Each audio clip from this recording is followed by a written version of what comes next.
With the webinar जिसके नाम क्या एजेंडा है जो हमारा आज का ठीक है. I hope everyone is able to see the screen. मैंने अभी एक share किया, present किया file. Is the screen visible now? Give us a thumbs up, guys, once you are able to see. Okay. Yes. Recording कर So लेना let's. होगा. Thanks Nitish. Thanks for reminding us. Okay. So let's start with today's mega webinar of escape ordinary investing. I don't know lot of people may be new year, पर हम लोगों ने इसके पहले 5 sessions ले लिए जिसके अंदर हम लोगों ने फंडामेंटल्स को बहुत ही अच्छे से करीब से समझाया था, जो हम लोग को नॉलेज था वो हिसाब से, and whatever our experience has been in the market fundamentally. Okay, आज के दिन हम लोग भी काफी सारे इंपॉर्टेंट टॉपिक्स कवर करने वाले. Escape ordinary investing is primarily a factor या फिर एक सेशन जो हम लोगों ने क्या बोलते हैं ऑर्गेनाइज किया है. It's for people who don't know fundamental analysis और जो सिर्फ टेक्निकल से चार्ट्स को देख के अपने डिसीजंस लेते हैं for long term as well, which is not beneficial. तो this was the purpose of it. It is a free webinars. हम लोगों ने कभी इस चीज के लिए चार्ज नहीं किया बिकॉज वी थिंक नॉलेज या फिर जो awareness of fundamental should be spread free. Okay, तो कितना भी क्वालिटी एनालिसिस या जो भी हम लोग हमारा नॉलेज शेयर कर रहे हैं, it is completely free. Okay, आज क्या क्या है हमारा एजेंडा. 3 दिन एजेंडा है. फर्स्ट है how to analyse con calls and credit reports. आज हम लोग सीखेंगे कि कॉन कॉल्स और क्रेडिट रिपोर्ट्स को किस नजरिए से देखना होता है, किस तरीके से एनालाइज करना होता है, and what are the parameters that you have to look when you open a con call और credit report. Okay, live analysis of Kalyan Jewellers का एक एग्जांपल देख के आपको बताएंगे कि कंपनी का एनालिसिस कैसे हम लोग करते हैं उसमें. एंड लास्ट में एक Q&A सेशन होगा जिसके अंदर आप अपने क्वेरीज पूछ सकते हो या जो भी डाउट्स रहेंगे वो पूछ सकते हो. Okay, let's get started with today's webinar. Everyone is with us, तो एक बार थम्स अप दे दो so that we can start. Give us a thumbs up, guys. Come on. सब है. सब लोग साउथ अफ्रीका साइड में चल रहा है, उसको म्यूट पे रख दो सब लोग. विराट का बैटिंग ऑन ठीक है. Let's start with the webinar. First है कॉन कॉल एनालिसिस. क्या होता है कॉन कॉल एनालिसिस? तो फर्स्ट मैं एक छोटा सा ओवरव्यू देता हूँ. कॉन कॉल क्या होता है? कॉन कॉल क्या होता है कि एक बार कंपनी लिस्ट हो जाता है तो उसके बहुत सारे शेयर होल्डर्स हो जाते हैं. So the promoters are responsible to share their view on the company, right? तो मैनेजमेंट ऑर्गेनाइज करता है ये सारे कॉन कॉल्स ताकि जो भी इन्वेस्टर्स हैं, हमारे छोटे मोटे बड़े इंस्टीट्यूशनल इन्वेस्टर्स, सब ये कॉन कॉल में पार्टिसिपेट करते हैं एंड वो लोग क्वेश्चन करते हैं कंपनी के बारे में कि जो भी अगर सपोज Q1 रिजल्ट आया, Q2 रिजल्ट, क्वार्टरली रिजल्ट आया या कोई बिजनेस अनाउंसमेंट्स हुए रिसेंटली, तो उसके बेसिस पे या कंपनी का परफॉर्मेंस के बेसिस पे वो लोग क्वेश्चंस पूछते हैं कि कंपनी कैसा जा रहा है, कंपनी क्या कर रहा है, कुछ क्राइसिस चल रहा है तो उसके बारे में पूछा जाता है प्रमोटर्स से. And promoters are liable to answer those questions to us. Okay, so and promoters want to clarify and calm the investors. इसके लिए कॉन कॉल रखा जाता है मैनेजमेंट के द्वारा. so that is con call. इसके अंदर हम लोग प्राइमरीली 4 क्राइटेरिया चेक करते हैं. ठीक है, कॉन कॉल में 4 क्राइटेरिया. फर्स्ट है management guidance. Very crucial and very simple. क्या होता है मैनेजमेंट गाइडेंस? अगर सपोज आपने कोई कॉन कॉल में या फिर कोई क्वार्टरली रिजल्ट देखा जो कि बहुत अच्छा है, ठीक है, बट मैनेजमेंट गाइड कर रहे हैं, प्रमोटर्स जो कंपनी के ओनर्स है वो गाइड कर रहे हैं कि अभी जितना अच्छा है उतना शायद आगे और क्वार्टर्स में अच्छे नहीं है, ठीक है, results. That is a negative factor. Market उसको फर्स्ट प्राइस इन करने जाएगा. तो हमेशा मार्केट में ये चीज दिमाग में रखनी है कि मैनेजमेंट गाइडेंस आगे के क्वार्टर्स के लिए भी पॉजिटिव होना चाहिए in whatever the stocks you are investing in. काफी बारी ऐसा भी मैनेजमेंट गाइड कर सकता है कि नेक्स्ट 2 से 3 क्वार्टर और हेडविंड्स होंगे, बट 4th क्वार्टर से we are expecting a demand rise for our product और सर्विस. ओके, तो ये भी बहुत बारी होता है कि 2-3 क्वार्टर्स हेडविंड्स रहेंगे और उसके बाद तो मैनेजमेंट का गाइडेंस बहुत इंपॉर्टेंट है टू रीड कि मैनेजमेंट कितना कॉन्फिडेंट है आने वाले, क्योंकि कॉन कॉल एनालिसिस का पर्पस ही है कि हम फ्यूचर के बारे में डिस्कस कर पाए कंपनी के, नॉट द पास्ट. जो हो चुका है वो तो नंबर्स में दिख रहा है, ठीक है, अब क्या होगा उसके बारे में चर्चा होती है. तो वो that is something to keep in mind. तो मैनेजमेंट गाइडेंस के बारे में जब भी पढ़ रहे हो तो ये देखो कि बहुत बारी मैनेजमेंट काफी बारी ऐसा बोलेगा कि अरे ये क्वार्टर का परफॉर्मेंस बहुत अच्छा था, ठीक है, तो एनालिस्ट लोग कॉन्ग्रेचुलेशंस बोलेंगे कि ये क्वार्टर बहुत अच्छा था, पर आगे पूछेंगे कि अभी नेक्स्ट क्वार्टर्स में क्या है, तो बोलेंगे अभी we are still planning, we are, ऐसे ऐसे आंसर निकलते हैं, समझ जाओ कि आगे क्वार्टर्स का नहीं पता है उनको, ठीक है। So after reading lot of con calls you will understand the tones of management as well for the guidance, okay. अभी ये मैनेजमेंट गाइडेंस बहुत सारी चीजों के ऊपर होता है, बट जैसे जैसे तुम पढ़ोगे तुम्हारा एक्सपीरियंस बढ़ेगा। बाकी की और तीन चीजें क्या होती है? Margin expansion. What is margin expansion? Markets में इन्वेस्टर्स लव प्रॉफिट्स, ठीक है। जैसे जोमेटो प्रॉफिटेबल होने वाला था या हो गया, वहां से उसका रैली स्टार्ट हुआ, ठीक है, बहुत बड़ा। Profits is something the core of stock market. तो जब भी प्रॉफिट्स का बात होता है तो मार्जिन का बात होता है कोई भी बिजनेस का, ठीक है। कोई एक बिजनेस चल रहा है 10% के मार्जिन पे, and now it is expected कि वो मार्जिन उसका 12% हो जाएगा, तो उसका प्रॉफिट्स भी बढ़ेगा क्योंकि सेल्स ग्रोथ और प्रॉफिट ग्रोथ दोनों बढ़ेगा। तो बॉटम लाइन ईपीएस में बहुत ग्रोथ आएगा, विच मार्केट्स लव, ओके। तो फिर उसमें इन्वेस्टर्स उसको बहुत ही रिवॉर्ड करने जाते हैं वो स्टॉक्स को जिनमें मार्जिन एक्सपेंशन आता है। तो जब भी कॉन कॉल पढ़ रहे हो, हमेशा वो कॉन कॉल एनालिसिस के टाइम पे ये पढ़ा करो कि क्या वो कंपनी का मार्जिन एक्सपेंड होने वाला है, ठीक है। नहीं होने वाला है, जो स्टेबल है इट इज फाइन। डिक्लाइन हो रहा है, अ क्राइसिस टू अंडरस्टैंड, ठीक है, कि क्यों डिक्लाइन हो रहा है वगैरह। लेकिन अगर वो पॉजिटिव जाने वाला है, मार्जिन यहाँ से अगर 10% है, उसको एक्सपांड होकर 12, 13, 14% तक मार्जिन एक्सपेंशन एम कर रहा है management, then it's a very good thing कि कंपनी के पास ऐसा कोई प्रोडक्ट है जो हायर मार्जिन पे, या फिर कंपनी का फोकस कोई ऐसे सेगमेंट में जो हायर मार्जिन प्रोड्यूस कर सकता है, ठीक है। And investors love that. इसके ने ऐसे कोई कंपनी जिसका मार्जिन एक्सपेंशन हो रहा है, उसमें यूजुअली एक अपसाइड ट्रेंड कैचअप हो जाता है, क्योंकि वो फिर क्वार्टर ऑन क्वार्टर बेसिस अच्छे से मार्जिन एक्सपांड होते ही रहता है काफी बारी, अगर बिजनेस ने वो ले पकड़ ली तो, ओके। तो that, just for an example, I want to keep IDFC first bank as an example यहाँ पे, जहाँ पे लास्ट Q1 में, Q2 रिसेंट क्वार्टर हो गया, उसके पहले वाले जो क्वार्टर था उसके अंदर मैनेजमेंट ने बात किया था कि हम लोग का जो कॉस्ट ऑफ फंड्स है, तो इट्स एन बैंक, ओके। तो अगर बैंक को कैसे एनालाइज करते हैं उसके लिए हम लोग ने एक प्रॉपर अलग से सेशन लिया है एस्केप ऑर्डिनरी इन्वेस्टिंग का। अगर याद नहीं है तो बस एक छोटा सा ओवरव्यू दे देता हूँ। कॉस्ट ऑफ फंड्स क्या होता है कि बैंक्स को कितने परसेंटेज पे ब्याज पे पैसे मिले जो आगे और लेंड करते हैं, तो इन दोनों का जो डिफरेंस रहता है दैट्स देयर मार्जिन, राइट। मतलब बैंक ने अगर 100 रुपीज वो बोरो किया है 2% पे, एंड वही 100 रुपीज को लेंड करता है, लोन देता है किसी को एट 4%, तो जो स्प्रेड होता है 2% और 4% के बीच में, जो 2% का स्प्रेड होता है, that is their margin, right. तो अगर मैनेजमेंट ऐसा स्पेसिफाई कर रहा है, ऐसा, ये मैं इसके ने स्पेसिफिकली स्टॉक को एज एन एग्जांपल लिया है, बिकॉज इसमें डायरेक्टली नहीं बताया कि इसका मार्जिन एक्सपांड होने वाला है, ठीक है। प्रमोटर ने इनडायरेक्टली ये बताया कि भाई हम लोग का कॉस्ट ऑफ फंड्स कम होने का चांसेस है यहाँ पे, तो उसके वजह से आगे you as an investor have to anticipate कि कॉस्ट ऑफ फंड्स कम होगा, there is a good chance कि इनका मार्जिन एक्सपांड होगा, ठीक है। And that happened in the coming quarters, एंड उसके वजह से स्टॉक भी एक अच्छा वापस से मोमेंटम पकड़ा, and we had also invested in it. तो जब हमने इन्वेस्ट किया उसके पहले Q1 हम लोग ने पढ़ा था, okay. so that is something you have to anticipate and you have to pick from the con calls. con call में डायरेक्टली नहीं लिखा रहेगा कि मैनेजमेंट बोलेगा कि अभी 1% है, अभी 2% हो जाएगा। कुछ कुछ मैनेजमेंट बताते हैं, बट बहुत सारे मैनेजमेंट क्रिप्टिक होता है, ठीक है, कि ऐसे टाइप में कोई इंडिकेशंस देंगे जो आपको पिक करना पड़ता है, ठीक है। सो आई होप यहाँ तक सबको समझा मैनेजमेंट गाइडेंस और मार्जिन एक्सपेंशन का। Please give us a thumbs up, we are just trying to keep it interactive. इसके ना आपको बार बार जगाते रहते, नहीं तो क्या साउथ अफ्रीका का मैच देखने बैठ जाओगे। I guess people also should understand one thing from here कि con call analysis is really important because इसमें directly we speak to the management itself. Management आगे बताता कि उसमें इंडस्ट्री में उनको कितना आगे कॉन्फिडेंस है, उनको स्टॉक के ऊपर, उनके कंपनी के ऊपर उनको कितना कॉन्फिडेंस है, उनका कंपनी का आउटलुक कितना अच्छा परफॉर्म करने वाला है। अगर वहाँ पे कुछ हेडविंड्स है या फिर उनमें कुछ टेलविंड्स है तो लोग उसमें डिस्कस करते हैं। And at times of course there is a route that they follow, जैसे कि अभी किशन ने बताया आईडीएफसी फर्स्ट बैंक में वो लोग डायरेक्टली नहीं बोलते, they have to use specific terms so that people can catch it up and they can understand कि ठीक है उनका आउटलुक कितना स्ट्रांग है, कितना वीक है। And again in this as well you can see यहाँ पे रीजंस भी बताते हैं, जैसे कि अगर बता रहे कि हमारा मार्जिन एक्सपेंशन होगा, कॉस्ट ऑफ फंड्स कम होगा, तो क्यों होगा? रेट कट्स आए ना अभी रेटली, तो रेट कट्स धीरे धीरे प्राइस इन होंगे बैंक के अंदर, ठीक है, वो तुरंत नहीं होता, उसके ऊपर भी हम लोगों ने अलग से रील वगैरह बनाई है।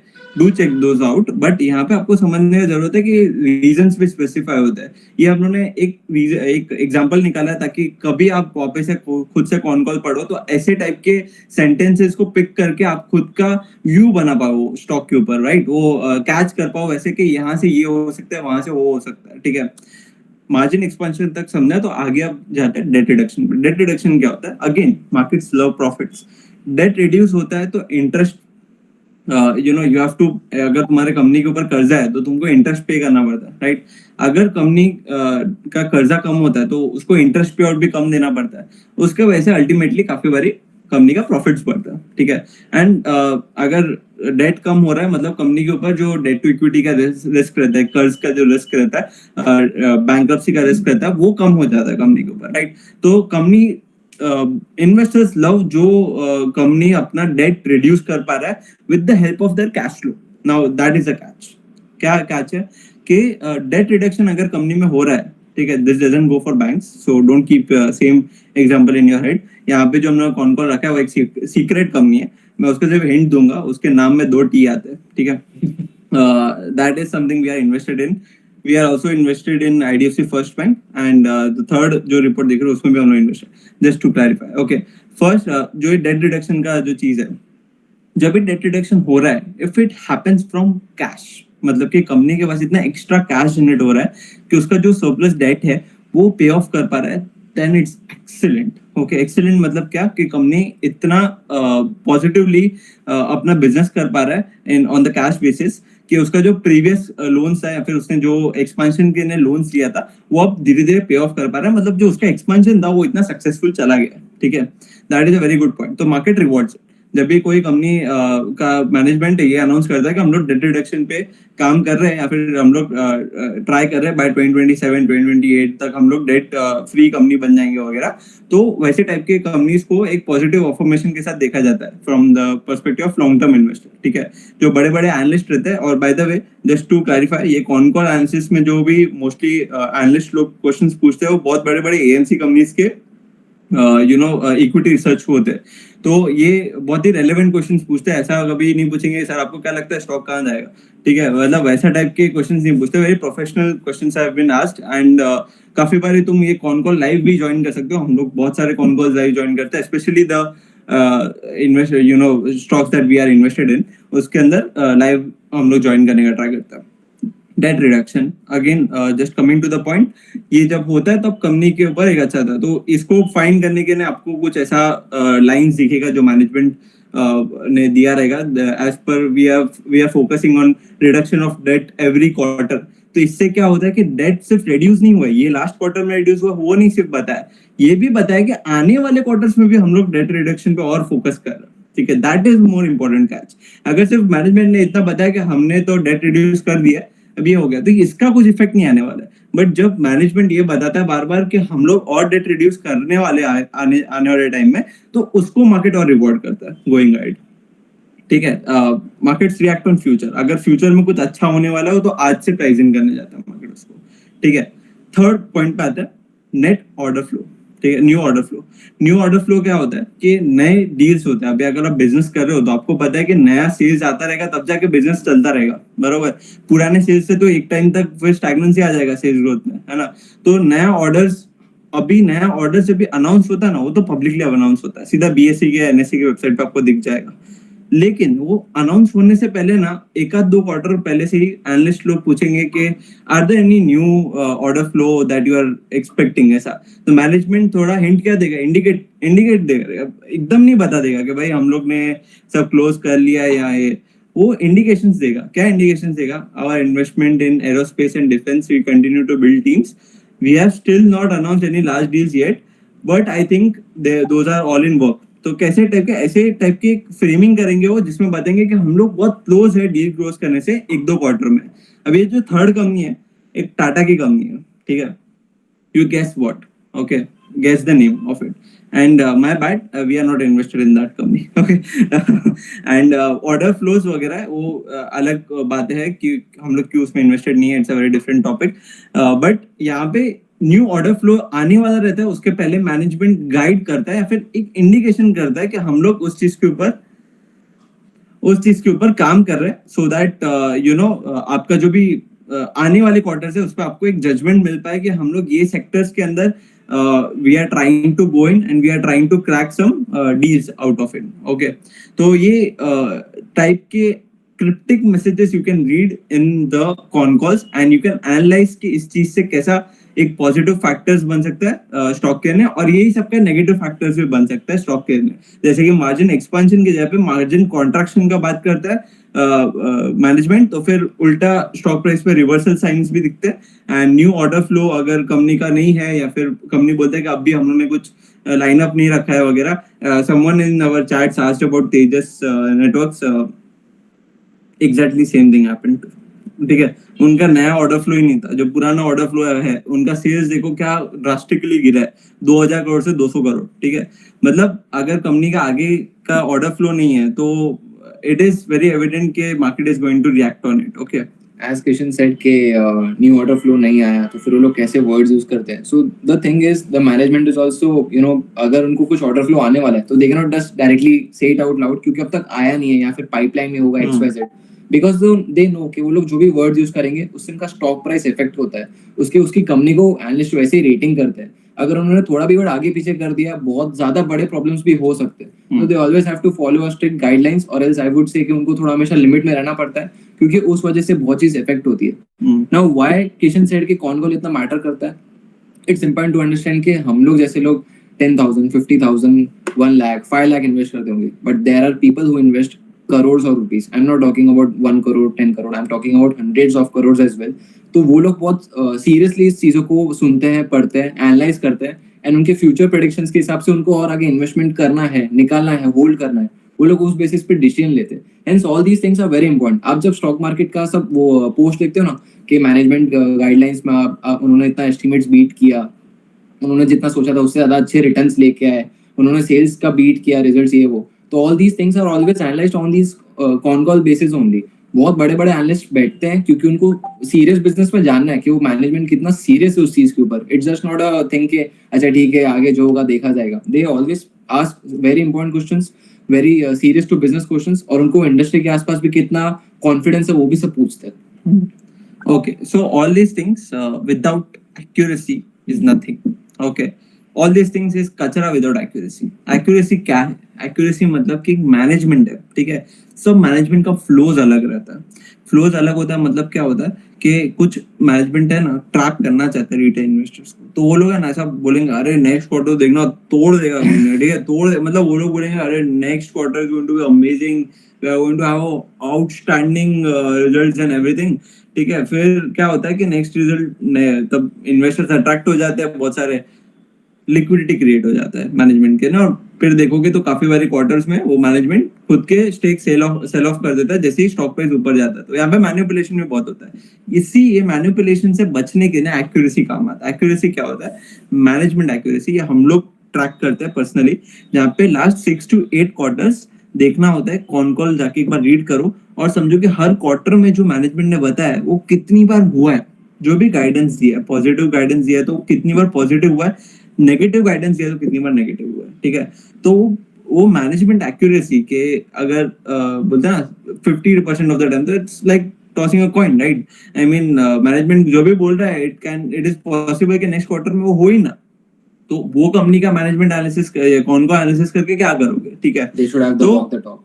वॉक द टॉक वाला एक्यूरेसी जो है ना वो अच्छा होना चाहिए मैनेजमेंट का, तब जाके ही ये सब करने का कुछ मतलब बनता है, इतना रीड करने का मतलब बनता है। ठीक है, तो that is something we do personally, जहाँ पे लास्ट 8 to 10 क्वार्टर्स का हम लोग देखते हैं। और अगर कोई कंपनी न्यूली लिस्टेड है तो हम लोग एटलीस्ट उसको 6 क्वार्टर्स देते हैं कि भाई उसका कॉन्कॉल्स होने दो, थोड़े मैनेजमेंट को आने दो, ताकि मालूम पड़े मैनेजमेंट किस टाइप का है। कुछ मैनेजमेंट एक्चुअली में ट्रैक करने के लिए नहीं, बट अंदर ही खुद से ही ओवरली ऑप्टिमिस्टिक होता है। ठीक है, मतलब कि वो बता देंगे कि अरे आई एम एक्सपेक्टिंग दिस बोलते हैं ना very good results in the coming time, और बहुत लोग उसका स्टॉक ले लेंगे। नेक्स्ट 2 क्वार्टर एकदम फालतू आएंगे, बट 3rd 4th क्वार्टर में वही होगा जो मैनेजमेंट ने बताया था। तो मैनेजमेंट एक्यूरेसी उसमें खराब हो जाता है, but at the same time तुम लंबे टाइम फ्रेम में देखते हो, तुमको समझ में आता है कि अच्छा मैनेजमेंट ओवरली ऑप्टिमिस्टिक था, फेकुडू नहीं था, ठीक है, बस ओवरली ऑप्टिमिस्टिक था अपने कंपनी को लेके, ठीक है। ऐसे टाइप के भी होता है एकदम। Investment is not black and white, it's grey area, okay. You have to understand कि तुम एक परसेप्शन बना के फिर आगे नहीं चल सकते हो कि ये तो खराब है, ये तो अच्छा ही है, ठीक है। खुद के क्राइटेरियाज बनाओ, परसेप्शन नहीं बनाओ, हमेशा एक्सेप्शंस के लिए जगह रखो, रूम रखो अपने दिमाग में, ठीक है। वैसे ही जस्ट एन एग्जांपल कि मारिको का काफी बार ऐसा हुआ है, you know, very very in past that what happened was, उनके मैनेजमेंट ने बताया we are not expecting much यार, ये वो ऐसा, वी आर ओके डिमांड है ये, उनका रिजल्ट देखो कि एकदम खतरनाक रिजल्ट आ गया था, ठीक है। तो ऐसे भी होता है, मतलब ओवरली कॉशियस, ठीक है। So there are lot of different exceptions in the market, you just have to read enough to understand those exceptions, okay. और ये सारे जो तीन आपको स्क्रीनशॉट्स दिख रहे कॉन कॉल के, those have been put in a way so that you can understand कि ऐसे टाइप के तुम जब भी पढ़ते हो तो उससे क्या डिराइव होता है, मार्जिन एक्सपेंशन किस चीज से तुम पिक कर सकते हो, न्यू ऑर्डर फ्लो किस, इससे भी ज्यादा काफी बार कॉम्प्लिकेटेड वर्जन में भी लिखा सकते हैं, या फिर इससे काफी सिंप्लीफाइड वर्जन में भी लिखा आता है। दैट मैनेजमेंट से हम लोग एक्सपेक्ट कर रहे हैं 20 से 22% मार्जिन सस्टेन करना या फिर मार्जिन एक्सपांड करना, ठीक है। तो इससे सिंपल रहेगा, बट ये एग्जांपल है ताकि तुम समझ पाओ कि किस तरीके से लाइन को पिक करना है। आई होप ये कौन कौन एनालिसिस का पूरा जो फंडा था वो तुमको समझा। अगर समझा तो please give us a thumbs up so that we can move ahead. thumbs up guys, great. Okay. अभी एक क्वार्टरली रिजल्ट का छोटा सा और अपडेट देना चाहूंगा कि कभी कभी कंपनी ने अच्छा क्वार्टरली रिजल्ट पोस्ट किया, ठीक है, 30% sales growth, 25% profit growth, but उसका मैनेजमेंट का गाइडेंस, मतलब कि जब भी कॉन कॉल में आया तब उसने कॉन्फिडेंस नहीं दिखाया कि आने वाले क्वार्टर्स में भी ये ग्रोथ सस्टेन हो सकता है। तो क्या होता है, मन्नू भाई आ जाते हैं, ठीक है। मन्नू भाई takes over, stock price effect Mannu भाई वाला रहेगा, ठीक है, स्टॉक नीचे गिर जाता है। काफी बारी अगर मैनेजमेंट ने बुरा रिजल्ट पोस्ट किया है, मतलब कि भाई सेल्स में डी ग्रोथ आ गया, सेल्स में ग्रोथ ही नहीं था, एकदम खराब सेल्स ग्रोथ था, प्रॉफिट में भी नहीं है कंपनी, बट मैनेजमेंट ने गाइडेंस दिया है कि हम आने वाले 2 क्वार्टर में प्रॉफिट्स और बढ़ाने वाले हैं, बनाने वाले हैं, ठीक है, ये सो रीजंस की वजह से। और वो बहुत सारे एनालिस्ट लोग को मगज में बैठ गया कि नहीं ये बरोबर है, ऐसा कर सकते हैं ये लोग, ठीक है। तो स्टॉक अपर सर्किट भी मार सकते हैं, ठीक है, Even जबकि after उसका having, मैनेजमेंट खराब है। तो जब भी आप हेडलाइन से स्टॉक को पिक करने जाते हो, नेवर डू दैट। बहुत लोग हेडलाइंस पढ़ के इतना पैनिक हो जाते हैं कि खुद का स्टॉक बेचने चले जाते हैं, ठीक है। हेडलाइन से ना कभी स्टॉक को बेचना ना खरीदना है, ठीक है। हेडलाइंस को सिर्फ हेडलाइंस की तरह ट्रीट करो, उसके बाद हेडलाइंस में तुमको दिखा कंपनी ने अच्छा क्वार्टर पोस्ट किया तो जाके पढ़ो कि अभी आगे आने वाले क्वार्टर्स में भी अच्छा एक्सपेक्टेशंस है या नहीं है, ठीक है। a small advice as well for all the investors.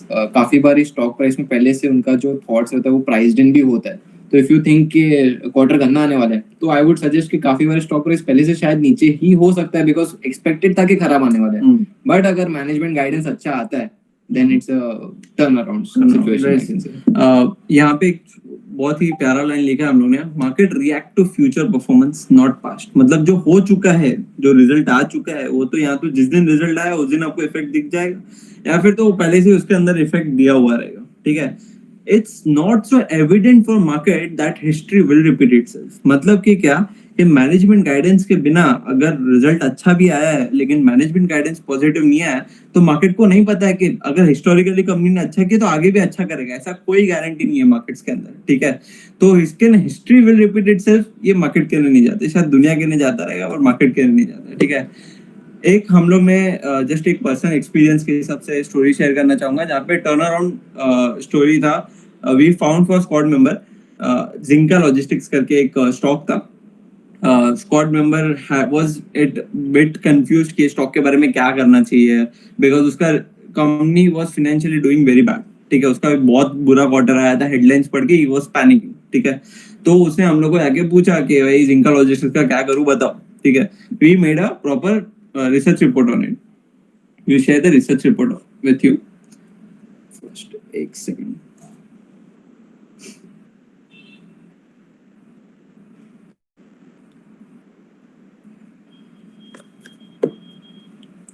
I hope सब लोग जगे हुए हैं, ऐसा तो है नहीं कि मैच नहीं देखना है, मैच साइड में चालू है, आई नो मैच 1 घंटे बाद देखना है। ठीक है. So this was the report we submitted to the client. Okay. Okay. ये है लैपटॉप का कमाल. होता है Mistakes. Okay. This was the report that we submitted to the I client. hope सब Okay. लोग को दिख रहा है guys. अभी यहाँ पे तुम जब देखोगे, okay, screen not visible. अभी ये तो दिख रहा होगा यार. दिव्श, अब visible है या नहीं है? दिव्श नहीं दिख नहीं रहा. अभी देख लो वापस. दिख रहा. हाँ ठीक है. अब ठीक है. नेट स्लो रहेगा. नेट स्लो है. Okay guys. Okay. Thank you. So we'll move forward. Zinka Logistics एक स्टॉक था जिसके अंदर client was little worried about what to do next because उसका क्वार्टर्स बहुत खराब आया था एंड कंपनी फंडामेंटली अगर कोई बाहर से सिर्फ उसके फाइनेंशियल्स दिखता तो उसको तुरंत रफा दफा कर देता. ठीक है, मतलब कि उसका सेल्स ग्रोथ डी ग्रोथ में था -18%. उसका प्रॉफिट ग्रोथ भी अरे लॉस में था कंपनी. ठीक है, lot of problems. Now as a investor we could just eliminate the company यहाँ पे बुरा बोल के. ठीक है, बट हम लोग ऐसा कभी नहीं करते क्योंकि हम लोग को लगता है कि मार्केट्स इंडियन मार्केट जैसे हाई ग्रोथ कंट्री में बहुत सारे टर्न अराउंड अपॉर्चुनिटीज आते हैं या फिर बहुत सारे टर्न अराउंड कंपनीज होते हैं. तो कभी भी बोलते हैं ना बेसिक सिर्फ बाहर से देख के कोई भी स्टॉक को एलिमिनेट कर देना ये बुरा है या अच्छा है वही ब्लैक एंड व्हाइट में खेलना is not something we do personally. Okay, we have our personal criterias ताकि हम टर्न अराउंड कंपनीज भी ढूंढ पाए because we like to do that. We like to read so much. ठीक है, सबका नहीं हो, सबका अलग हो सकता है. कुछ लोगों का रहेगा कि मेरे को ऐसे टाइप की कंपनीज पसंद है. All the best. मतलब मैं उस चीज के अंदर कुछ भी नहीं बोल रहा हूँ. It's fine. It's personal thing and we are just sharing our personal opinion. Okay, यहाँ पे हम लोग ने एक क्राइटेरियाज रखा था जहाँ पे हम लोग ने बताया कि ये कंपनी के अंदर फाइनेंशियली देखते तो इतना डिजायरेबल कंपनी नहीं था. इसके ने may be client was also panicking उस चीज के ऊपर कि बाहर से बहुत खराब लग रहा है company. Then we went ahead in the company and we analysed it further. एक सेकंड. ओके, तो यहाँ पे हम लोग चार्ट्स वगैरह में दिखाते हैं. ये बाद में ठीक है, मैं खाली ये दिखाना चाहता हूँ मैनेजमेंट. हाँ, ये जो मेन सेक्शन है हम लोग के रिसर्च रिपोर्ट रहता है. This is growth squad research report. ये हम लोग क्लाइंट्स को देते हैं जब भी वो लोग बताते कि उनको कोई स्टॉक परेशान कर रहा है ऐसा जो उनके पोर्टफोलियो में. तो हम लोग it takes time for us to do this. हाँ, ये हम लोग को एआई को जनरेट करके नहीं बोलते कि फटाफट निकाल के दे 5 मिनट में. ठीक है, वैसा नहीं है. दिस टेक्स अस रफली 10 to 14 days to make this report, one report. So यहाँ पे हम लोगों ने मैनेजमेंट का जब भी लास्ट few quarters का कॉन कॉल पढ़ा, we got to know कि यहाँ पे मैनेजमेंट का जो भी बुरा वक्त था, मतलब कंपनी का जो बुरा वक्त था मैनेजमेंट गाइड कर रहा है, it is past us. Okay, जो भी हम लोग को केपेक्स डालना था, जो भी हम लोग को प्रॉब्लम्स फेस कर रहे थे, we are past now. Okay, now we want to do a progress. Now we are on the line to make a progress. यहाँ से कम बैक होने वाला है. तो अगर क्लाइंट को हम लोग यहाँ पे सिर्फ बाहर से देख के सेल अवॉइड वाला रिकमेंडेशन दे देते हैं तो क्या होता है कि एक्चुअली में क्लाइंट कहीं ना कहीं बॉटम के अराउंड बेच देता स्टॉक को. ठीक है, जहां से कंपनी का एक्चुअली में स्टोरी टर्न अराउंड होने वाला था वहां पे वो उसको वहां से आउट चले जाता, निकल जाता. मैनेजमेंट आउटलुक लुक्ड गुड, उनका एक्यूरेसी भी डिसेंट था काफी. And this initiated us that हम लोग होल्ड रेटिंग दे. अभी होल्ड रेटिंग क्यों दिया? क्योंकि ये हाई रिस्क कैपिटल वाला स्टॉक हो जाता है. टर्न अराउंड स्टॉक कोई भी तुम ढूंढो ये हाई रिस्क कैपिटल वाला रहता है. नो वन नोस के वैसे ही पैन आउट होगा जब तक तुम प्रमोटर के घर वाले नहीं हो. ठीक है, तो तब तक तुमको नहीं पता है कि वैसे ही पैन आउट होगा. But it's an high risk high reward opportunity. ठीक है, तो हम लोग यहाँ पे नीचे हमारे और थॉट्स में और हम लोग एम्फेसाइज करते हैं कि हमारा क्या आउटलुक है कंपनी के बारे में. ठीक है, क्या क्राइसिस है और कैसे कंपनी ये क्राइसिस से निकलने को देख रहा है. ठीक है, तो ये हम लोग पूरा स्पेसिफाई किया और यहाँ पे मैनेजमेंट आउटलुक में हम लोगों ने बताया कि कंपनी का जो बिजनेस था, it is in logistics business. तो जो भी उसका क्राइसिस था it is behind now and it is a possibility that management is guiding a better outlook for the coming quarters. That happened, and while we initiated this research report on 15 July 2025, the stock price was at 444 rupees something, and then I think it went 40-50% up from there, and I think client is still holding it possibly. And यही है कि जब तुम con call पढ़ते हो तो ये तुमको फायदा होता है जो शायद तुमको बिना पढ़े नहीं फायदा होगा. सिर्फ हेडलाइन से तुम अगर डिसीजन ले रहे हो तो वैसा रहेगा. कौन कौन पढ़ने आना या फिर क्या क्या चीजें उसमें पिक करनी है तो वो देखना है. यहाँ पे उसके मैनेजमेंट गाइडेंस में यू विल सी कि बहुत सारा पॉजिटिव फैक्टर्स था जिसके अंदर से उनका प्रॉफिटेबिलिटी वापस से आने वाला था. Company was making loss, it was going to become profit. And as I said, markets love profitability. ठीक है, अगर कंपनी कोई लॉस में और वो प्रॉफिट में होने वाला है तो कहीं ना कहीं उसको इन्वेस्टर्स अट्रैक्ट दैट कंपनी. मतलब वो कंपनी में नए नए इन्वेस्टर्स इन्वॉल्व होते हैं जिसके वजह से स्टॉक प्राइस ऊपर जाता है उसका. ठीक है, और एक और क्या अच्छा चीज था ये कंपनी का, इट हैड गॉट अपॉर्चुनिटी में लिखा रहेगा, एक सेकेंड नीचे थोड़ा ऊपर. ठीक, I hate laptops. It's okay. ये अपॉर्चुनिटीज ऊपर जो लिखा है. अपॉर्चुनिटी का फर्स्ट पॉइंट ही नहीं दिख रहा है जो दिखाने में. ठीक है, वहां पे दिख रहा है. ओके, सो इसमें एक और ये अपॉर्चुनिटी था. I am not able to pick it out right now. Okay, यहाँ से management was expecting healthy accruals, मतलब जो उसके पैसे पहले के अटके हुए थे वो वहां से आने वाले थे, और self sustaining cash flow company का गोइंग फॉरवर्ड बेटर होने वाला था. ठीक है, मैनेजमेंट ने गाइड किया था. ये सारे बहुत इंपॉर्टेंट रेशियोज होते हैं. ये आगे अगर आपको नहीं पता है तो एक बार एसके पॉर्टनर इन्वेस्टिंग का थर्ड सेशन देख लेना, जहाँ पे उन्होंने एसएसजीआर को और फोकसली एक्सप्लेन किया है. ठीक है, ये कंपनी के अंदर एक और सबसे बहुत पॉजिटिव पॉइंट था, it was the credit rating report. what did happen in credit rating report? एक बार बाहर जाते हैं. ओके,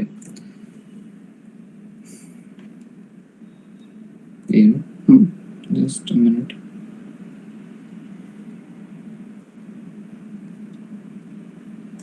आई होप सब लोगों को क्रेडिट रेटिंग रिपोर्ट दिख रहा है guys. Is it visible? it is visible. Yes. यहाँ क्या मिला है कंपनी को? क्रेडिट रेटिंग में क्या मिला है? Upgrade. This was one of the main point. June 24 को मिला और हम लोग ने जुलाई 15 के आसपास ये रिपोर्ट सबमिट किया. तो समझो जब भी हम लोग एनालाइज करने बैठे उसी टाइम के आसपास इसको क्रेडिट रेटिंग अपग्रेड मिला था. We did the upgrade and we understood that यहाँ से कंपनी का एक अच्छा आउटलुक पॉसिबल है. इसके ने इतना कुछ खराब होते हुए, सेल्स ग्रोथ डीग्रोथ होते हुए भी हम लोग ने इसको होल्ड रेटिंग दिया. ठीक है, यहाँ से company went 50-60% up. It was, you can claim it as luck, but ऐसा नहीं कि लक था. ठीक है, you had to put a rational behind it. पूरे रिपोर्ट के अंदर हम लोग को बताना पड़ता है कि यार क्रेडिट रेटिंग अपग्रेड मिला है इसको, ये मिला वो मिला. तो ये सब रिपोर्ट बनता तब है जब तुम कंपनी को इन एंड आउट समझ पाओ.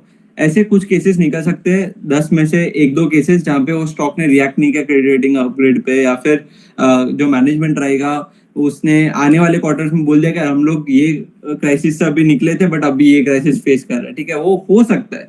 Possibilities are there. Like I said, it's a grey area. Okay, you can not fixate that आगे जाके कंपनी को कुछ नहीं होगा. ये कंपनी अच्छी है तो आज से 10 साल बाद भी अच्छी होगी. ठीक है, तो वैसा नहीं है. हम लोग कभी फिक्सेट नहीं होता हमारे इस चीज के ऊपर. हम लोग एक रैशनल दिमाग से हमारा बाय सेल होल्ड वगैरह रिकमेंडेशन देते हैं.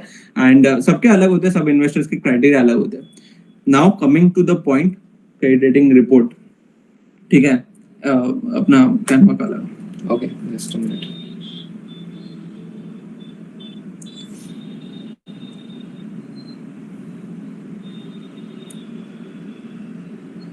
अपना session right. Just a minute.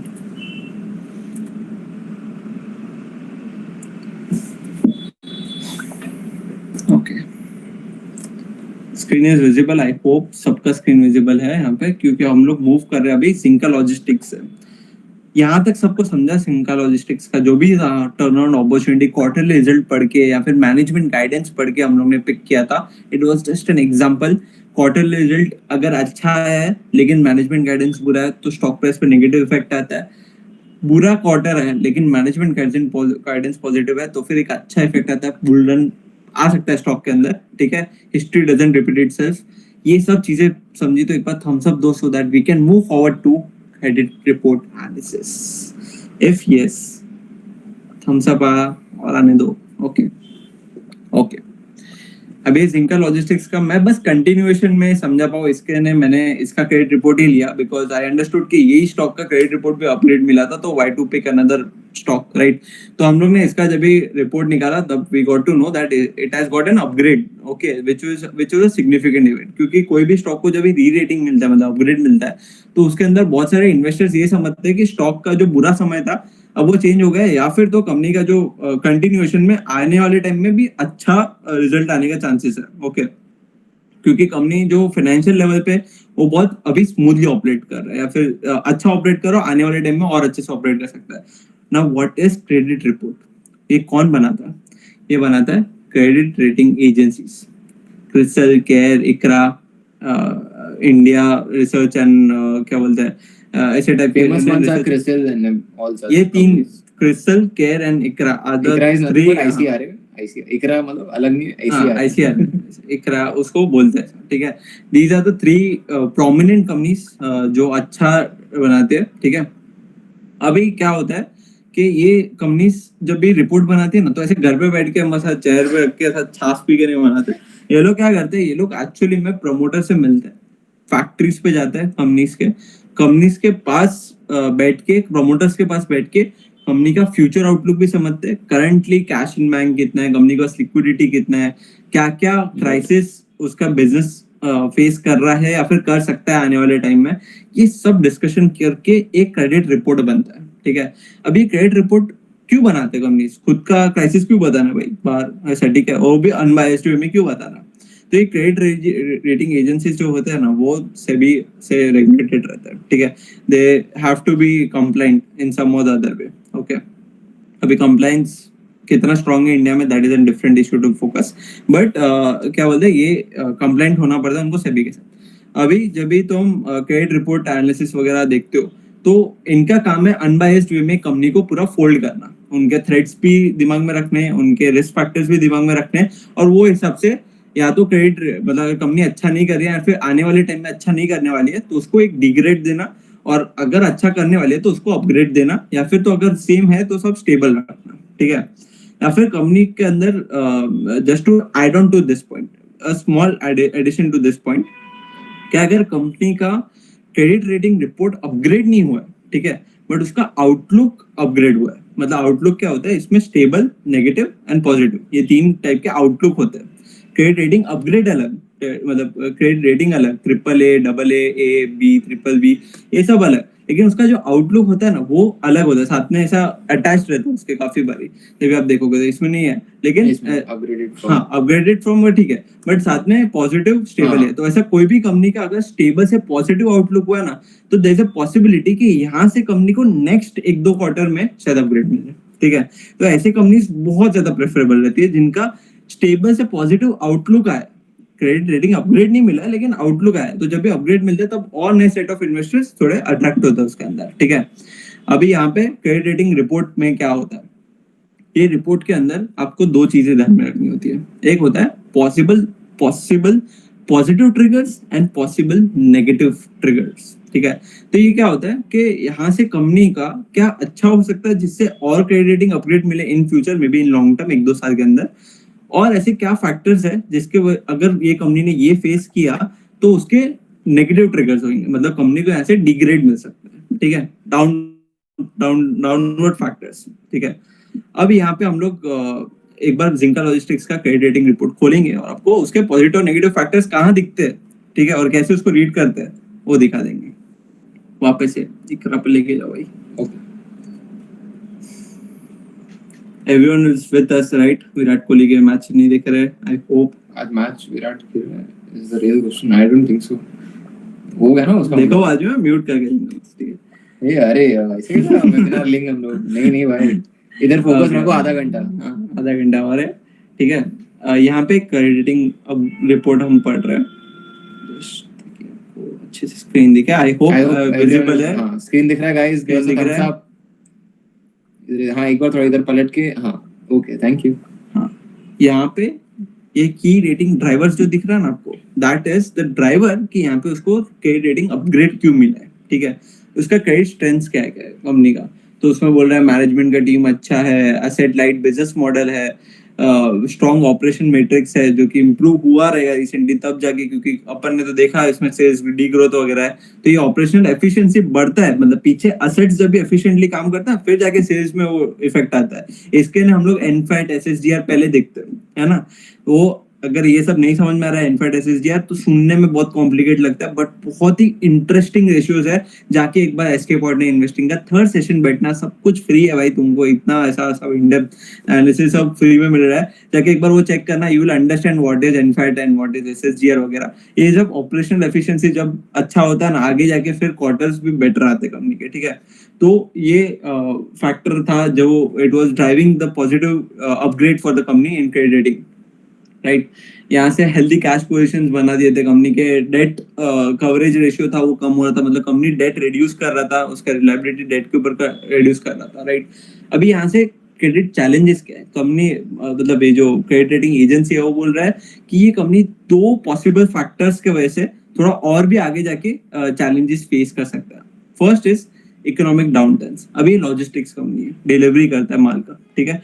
अगर तुमने माल मंगाना कम कर दिया, फिर जिनको भी जो भी B2B बिजनेसेस भी करते हैं एक दूसरे में, अगर डिमांड कम है तो लोग ऑर्डर ही कम करेंगे, तो लॉजिस्टिक्स ऑटोमेटिकली कम हो जाएगा, राइट।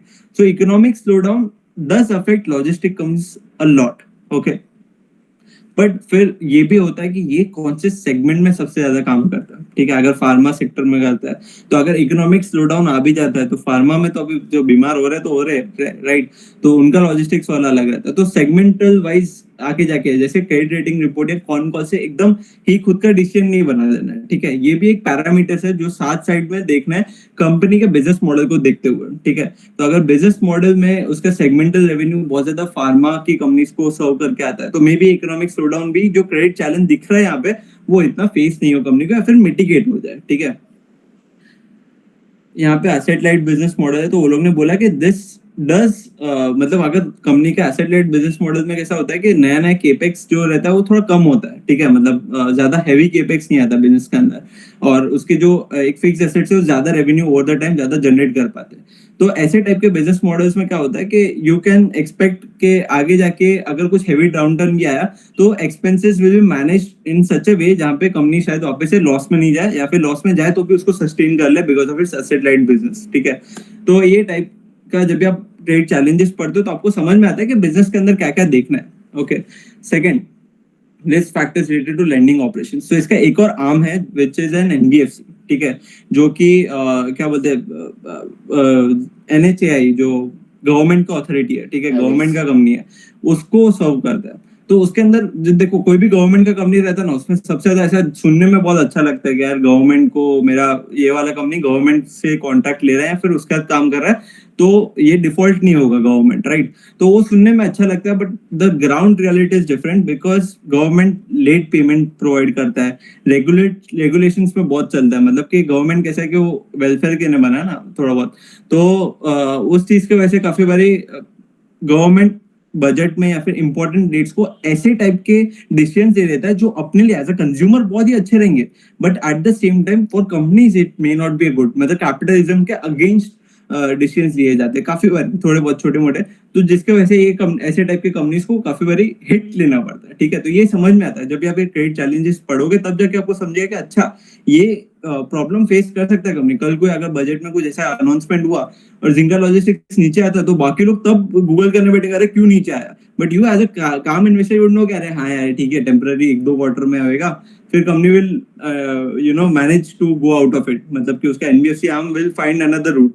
तुम तब पैनिक नहीं होगे अगर तुमको पता है कि क्या पॉसिबल थ्रेट्स है और क्या रिस्क फैक्टर्स है, तब तुम पैनिक नहीं होगा, तब तुमको बहुत ही काम डिसीजन ले पाओगे। अगर तुमने पहले से सोच के रखा है कि अगर ऐसा कुछ होता है तो मैं बेच दूंगा, तो you would just sell of, right. तुम पैनिक में कोई भी डिसीजन नहीं लोगे और या फिर अनअवेयरनेस में कोई भी डिसीजन नहीं लोगे। सो that is a benefit of actually reading this reports. अभी एक और नीचे आओगे तो आपको यहाँ पे दिखेगा रेटिंग सेंसिटिव्स, ठीक है, एक पॉजिटिव फैक्टर्स और नेगेटिव फैक्टर्स।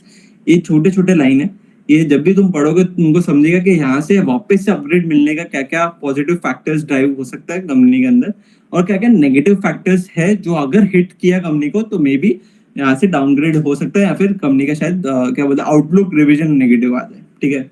तो ये चीज क्रेडिट रेटिंग रिपोर्ट से मालूम पड़ती है। और कभी भी कंपनी का सिर्फ रीसेंट क्रेडिट रेटिंग रिपोर्ट नहीं पढ़ना है, लास्ट के 3-4 क्रेडिट रेटिंग रिपोर्ट पढ़ो, मिनिमम 3 पढ़ने का ट्राई करो, ठीक है। क्या होता है उसमें अलग अलग फेजेस रहते हैं कंपनीज के, उसमें अलग अलग कंपनी क्राइसिस फेस करता है, उसके बारे में मेंशन रहता है। So always try to do that. I hope सबको क्रेडिट रेटिंग रिपोर्ट्स और सब कुछ समझा है जो भी हम लोग क्रेडिट रेटिंग एजेंसीज और ये सब के बारे में बताया. If yes then please give us a thumbs up. हम थम्स अप आ रहे हैं, लोग I know मैच एक देखने ही लग टाइम में गए. आपको सब लगेगा कि अरे मैंने ऐसा सीख लिया वो सीख लिया. I think you just have to go back read it in this way. आपको थियरी नहीं समझा, वापस आके वेबिनार चेक करोगे, अच्छा ठीक है इस तरीके से पढ़ने बोला था, वापस आप जाके चेक करोगे. It will take time, but once you get the grip of it, and then I think you'll be able to speak about your company in a confident way कि हाँ ये sudden downturn जो था वो temporary था, but उसके बाद आगे जाके शायद वापस sunshine आ सकता है. ओके. और एक सिर्फ एडिशनल पॉइंट बोलना चाहूंगा. This is you know analytical approach जो आप देख रहे हो यहाँ पे. If you click this link you will be directed to the agency website. ठीक है, वापस से. एंड यहाँ पे तुम समझ पाओगे कि ये एजेंसी ये स्टॉक को रेटिंग दे रही थी, तो क्या क्या पैरामीटर्स उसने इन डेप्थ चेक किए. ठीक मतलब है, इकरा की बात हो रही है. एक हाँ. हर एजेंसी का एक अलग अप्रोच रहता है, अलग अलग इंडस्ट्री के ने. तो हर इंडस्ट्री के ने क्या ड्राइवर्स रहते हैं, क्या चेक करते हैं वो लोग रेशियोज, वो यहाँ पे मालूम पड़ता है. तो काफी बार आप अगर कंफ्यूज हो जाते हो कोई सेक्टर के अंदर, ये सेक्टर के अंदर जो स्टॉक्स है उसको मैं किस तरीके से देखूं, नहीं पता, तो ये क्रेडिट रेटिंग एजेंसीज के ये सब आर्टिकल्स और ये सब पढ़ोगे तो तुमको बहुत कुछ समझेगा. This is one of the primary factors that lot of investors use to learn about the different sectors and what parameters to check in those sectors. ठीक है, this is just a plus point. तुमको करना है करो.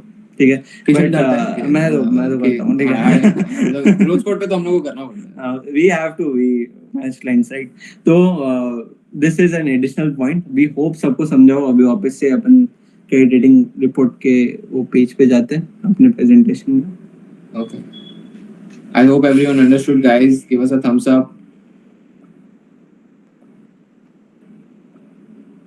Okay, lovely. बहुत सारे thumbs up है, बहुत अच्छी बात है. I was a bit confused. अगर काफी बारी बीच में लोगों को लगे अरे एक सेकंड क्या हो रहा है हमारे साथ, वैसा नहीं. But I hope the people Everyone like is to. yes, everyone is listening, everyone is understanding. We hope everyone maximally. These are the tough phases while picking a good stock जिसमें आपको confidence आने वाला है नहीं आने वाला, वो ये decision होता है. वो नहीं होता है आपने sales profit growth देखा, आपको लगता है हाँ भाई यहाँ से company हेडलाइंस के ऊपर मत जाओ, गो इन डेप्थ. ऐसा तो ये सब जो हम You're लोग putting in ने your hard earned money, man. You should definitely read about all these things. या हम लोग ने जो भी एनालिसिस अब तक किया है वो इसी बेसिस पे किया है कि you may be wanting to not drive on luck or not on headlines but on actual facts of analysis of the companies. Okay, let's move ahead with Kalyan Jewellers. Hot topic, guys. Hot ठीक है. topic alert.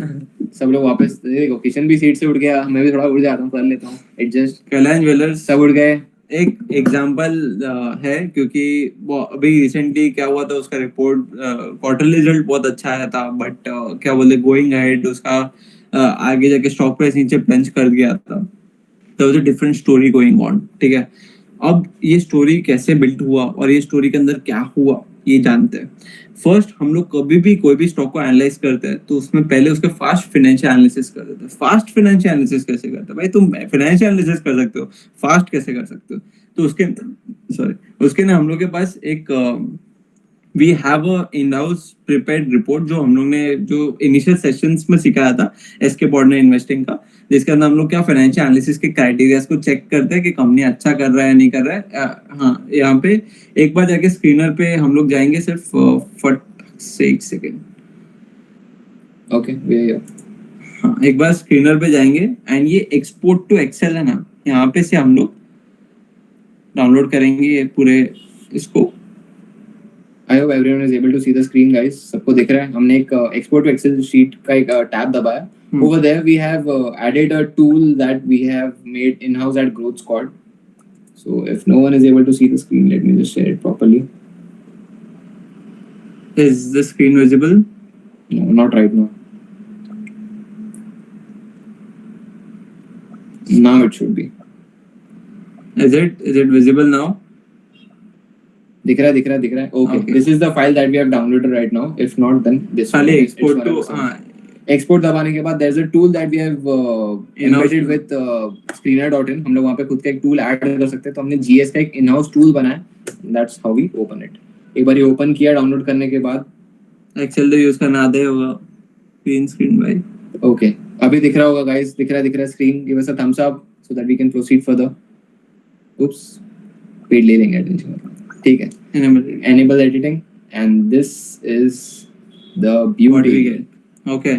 यहाँ पे जो भी हम लोगों ने complex ratio समझे थे SSDR, NFAT, ITR, FCF, ये सब सुनने में कॉम्प्लिकेट लगता है. अगेन जाके एक बार एसके बॉर्ड ने इन्वेस्टिंग का थर्ड सेशन देखो, you will understand these ratios are not that complicated. Okay, they are actually very interesting. If you are investing in any company, you should know these ratios. Okay, तो हम लोग जब भी अगर कोई company का analysis कर रहे हैं, कल्याण ज्वेलर्स हो या कोई भी कंपनी हो, तो उसका पहले हम लोग एक्सपोर्ट करते हैं एक्सेल से, सॉरी स्क्रीनर से, for Excel sheet.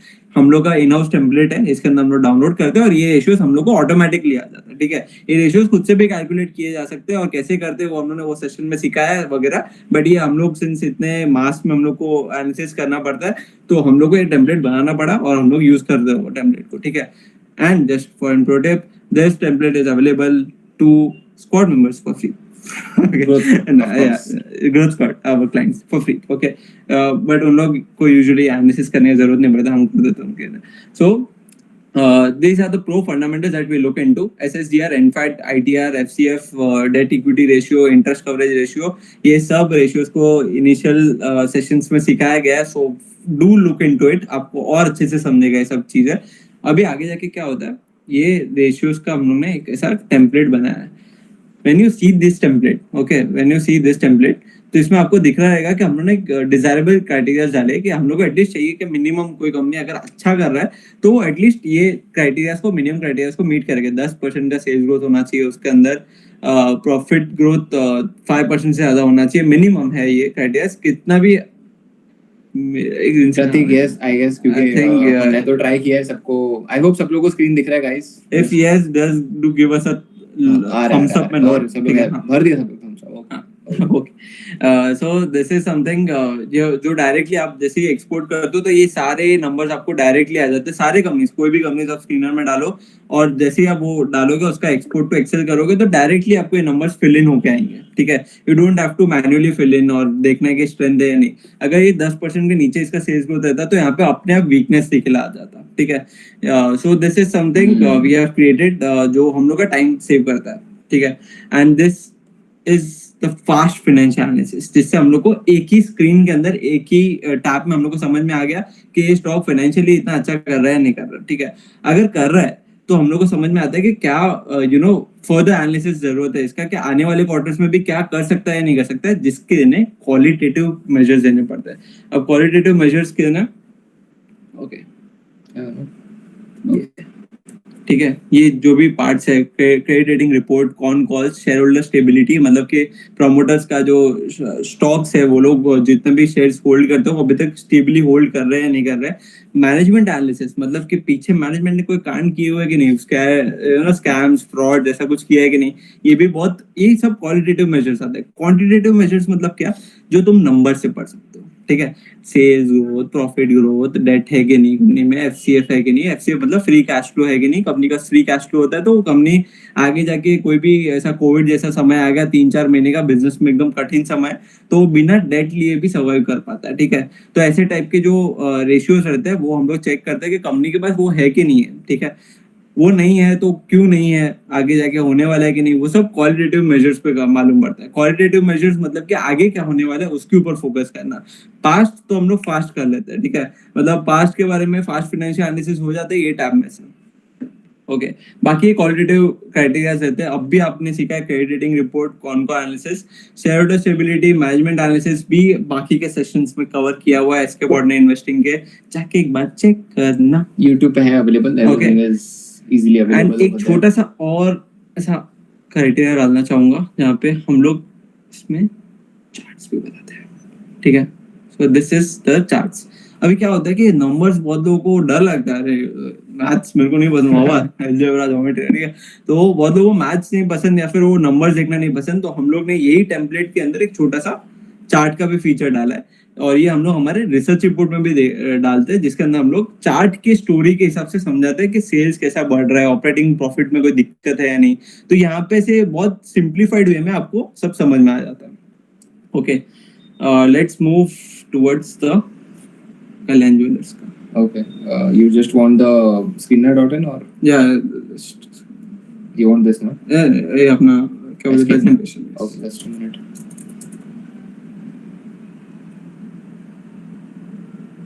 I hope everyone loved the tool that we have created because it took a lot of time for us. Squad members were also very excited about हाँ it. अभी क्या बोलते हैं qualitative measures का analysis करने के लिए ना एक बार हम लोग ने जो पूरा ये रिसर्च रिपोर्ट बना है कल्याण ज्वेलर्स का वो ओपन करेंगे, ठीक है? So,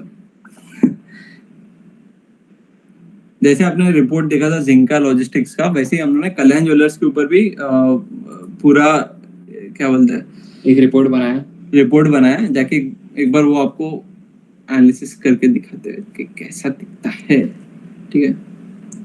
okay, I think this is it. ये है एंड गेम हमारा लैपटॉप का. आई थिंक इसके बाद एक नया लैपटॉप आएगा, ठीक है? एक सेकंड, आई जस्ट या this is better. Okay, so यहाँ पे I hope everyone is able to look at the research report जो ग्रोथ स्क्वाड के साथ बनाया गया है. Is it visible? Yes. Okay. तो इसके अंदर जो भी पॉजिटिव्स है, फाइनेंशियल्स तो सब एकदम तबला तोड़ा कंपनी का, ठीक है? फिर वो नीचे क्यों जा रहा है? स्टोरी इन चार्ट भी बताया हम लोग ने. अगर तुमको नंबर्स नहीं जमता देखने के लिए तो ये एक बार चीजें देख सकते हो जो कि और इजीली समझ में आ जाता है कंपनी का क्राइटेरिया जा रहा है नहीं आ रहा. विद इन एन आई, मतलब आई को स्ट्रेन नहीं होता है, नंबर्स भी देखने की जरूरत नहीं है, ठीक है? ये भी ऑटोमेटिकली जनरेट होता है सब. एंड वैल्यूएशन एनालिसिस यहाँ पे समझ में आता है क्योंकि हर कंपनी का एक अलग मैट्रिक्स होता है वैल्यूएशन करने का, ठीक है? अगर कोई कंपनी प्रॉफिटेबल है और उसका बिजनेस मॉडल जो एसेट लाइट है तो फिर उसका पी रेशियो देखना होता है. कोई कंपनी अगर बहुत ही हाई कैपेक्स ड्रिवन है और उसका बहुत बारी प्रॉफिट्स बहुत फ्लक्चुएटिंग रहता है, नेट प्रॉफिट्स, तो उसका सिर्फ एबिटा लेवल पे, जैसे लेंसकार्ट है, लेंसकार्ट नेट प्रॉफिट नहीं था, उसने वो अदर इनकम में म्यूचुअल फंड बेच के खुद को दिखाया था, राइट? तो ऐसा वो कंपनीज में तुम नेट प्रॉफिट कंसिडर ही क्यों करते हो? वो कंपनीज का एबिटा लेवल ही कंसिडर करना होता है. तो उसके अंदर उसका वैल्यूएशन निकालने के लिए ईवी बाय एबिटा देखना होता है, ठीक है? अभी वो कम था ज्यादा था उसका बात नहीं कर रहा हूँ, वो ज्यादा था, लेकिन I was just saying that her company का खुद का एक अलग मैट्रिक्स रहता है जो हम लोगों ने second session of escape ordinary investing में समझा है.